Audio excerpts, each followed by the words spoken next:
Rotary Park is one of Joe Hawley's most popular songs, and also one that stems from his real life experience. But to truly understand what that experience is, we have to start at the start. I like to say hello and welcome you, Good Day, that is my name. Good Day was one of Tally Hall's first big hits, and to promote it, the band made this masterpiece of a music video. Now, being Tally Hall, this video wasn't made in a very efficient manner, I promise that's important. The making of the video was described as being guerrilla style, involving lots of bouncing between locations, and the adoption of a film first, ask later kind of policy. What could possibly go wrong? Well, whilst Joe and Zubin were trying to film at a location that seemed just like any other, they were beaten and robbed. And what was this location? Well, if you hadn't guessed it yet...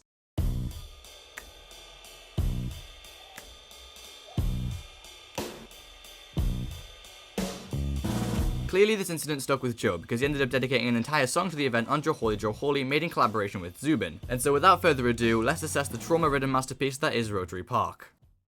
Rotary Park is safe after dark. Now at first this line seems weird because if Joe and Zubin were robbed at Rotary Park, then why would it be safe? Well, the key word is after dark. Not only were they robbed in broad daylight, but it was while they were filming Good Day. It's definitely not safe during the day, so maybe it is at night. Neighbors off porch as the playground is stark is mentioning how desolate the area was and how there was no one to help them, just like vacant old basketball court in the next line. That feeling of helplessness is something that really sticks with people who've been in similar situations, so it makes sense that Joe would mention this detail. Also in the next line is wine stained, which to me just seems like an alteration of blood stained.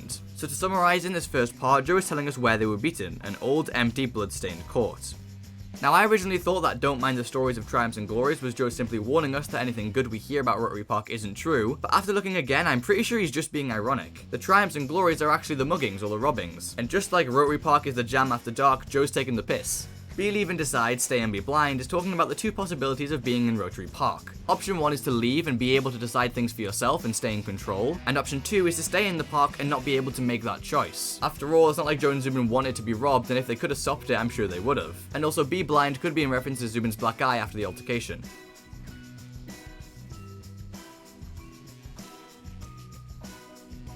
Grinding the gears is a saying that means to be annoyed, but here it's also in reference to the international logo of Rotary Park. And of all tides could be saying that the experience will stick with them no matter which Rotary Park they go to anywhere in the world, because now they're pretty scared of them all, as you would be. The chorus truly encapsulates how Joe and Zubin feel about the experience, and about how they don't think it'll ever really leave them. They nearly died, and that can really fuck someone up. Rotary Park is at peace after dark could just be more irony, but I also think that seeing as the theme has been that they were robbed during the day, the term dark is used to mean after the robbery. It's almost like the only thing they associate being there in the daytime with is being robbed. Chief Pontiac stamped his name in the mark is a very confusing line. Chief Pontiac was a war chief in the 1700s who led the Native Americans to war against the British for policies that they didn't believe in, to say the least. But what does it mean when Joe says he stamped his name on the mark? It's actually quite simple. The mugging occurred in Pontiac, Michigan. He stamped his name there. But why care to mention Chief Pontiac specifically? Well, that's also kind of simple. I've got no idea. Nothing about this guy really stands out to me as being obviously referenced in the song, and I have only one loose theory, so strap yourselves in. Pontiac's war was started when Pontiac and a few hundred followers tried to seize Fort Detroit in a surprise attack, much like how Joe and Zubin had no idea what was waiting for them in Rotary Park. But one thing to take note of though is that Pontiac's attempt was unsuccessful, but Joe and Zubin were successfully robbed. So maybe Joe is suggesting that even though the robbers were successful on the surface, ultimately they did fail. They may have temporarily stopped the filming of Good Day by taking the camera equipment or whatever, but Good Day was still released and the music video was still a massive hit. And furthermore, Joe ended up making more music because of the experience that ended up being one of his most popular songs. They were surprise attacked by Pontiac, but ultimately Pontiac failed. The experience may have stuck with them, but maybe it isn't all a bad thing. 15 seconds of Tyla, yeah. And Joseph. Yeah. What the green screen? Actually, yeah, you're right. As soon as as soon as the camera's on you, what do you say? What do we I get say? ran over is what we're gonna say. What do we say? Wait, do we I need know, to do we say something hi. related to the Well, I mean, it's episode? Rotary Park. So Rotary Park. Yeah. We got robbed. Rotary. once.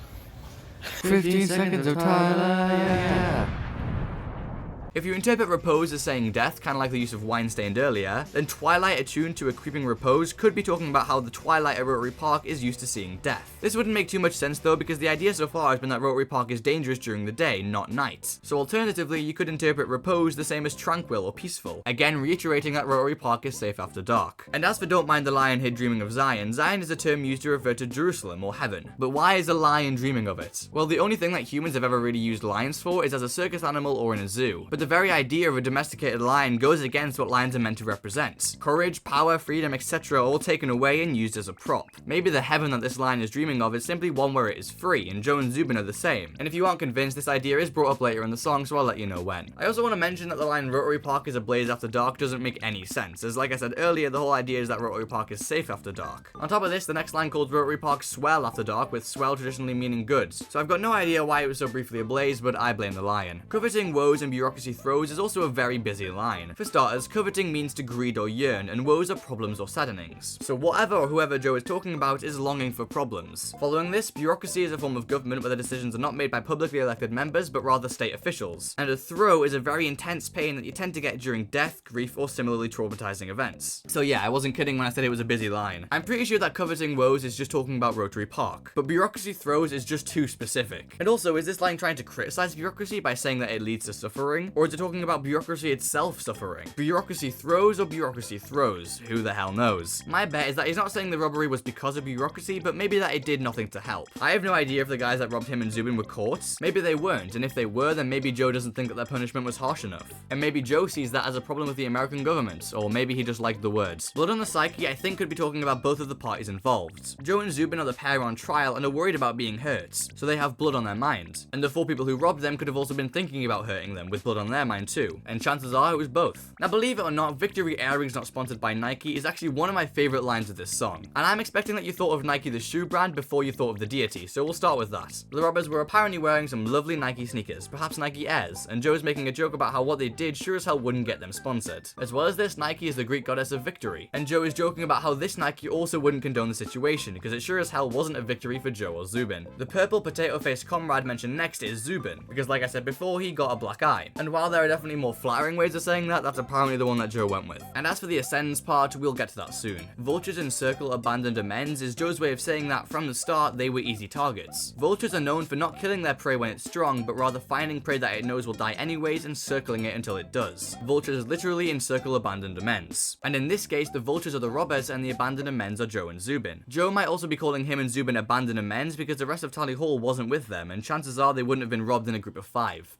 Anyways, do you still remember that line from earlier? Well, the next part of the song takes a very circusy turn, which could be representing the ideas that I talked about earlier. Joe and Zubin are very much alike circus lions in this part of the song more than ever, as they find themselves unable to escape the robbery even after it's finished. This morning I woke from a nightmare and fell out of bed means exactly what it says. They are haunted by the nightmares of the robbers, and the ghost of a man ages thought to be dead is, believe it or not, one of the robbers. He is thought to be dead because Joe thought that he was over the event, but isn't. A smile and a ribbon he wore with a dutiful pose is probably a description of one particular robber who seems to be haunting Joe the most. But then again, I almost feel like Joe is talking about himself, with the ribbon referring to his tie. And in the case where it is Joe, that means that Joe is also the man ages thought to be dead, which could mean that instead of nearly dying in this nightmare, Joe was actually killed. And following this, a prick from the thorn of that beautiful rose is a metaphor for the fact that Joe and Zubin weren't expecting to be robbed, just as you wouldn't expect a flower as beautiful and delicate as a rose to prick. And to end the song, Rotary Park is a gas before dusk is describing being at Rotary Park during the day a great time, so long as you don't mind the 4 savage young horsemen of Musk. And in this case, the 4 horsemen are the 4 robbers that ultimately left Joe with trauma, Zubin with a black eye, and us with the masterpiece that is Rotary Park.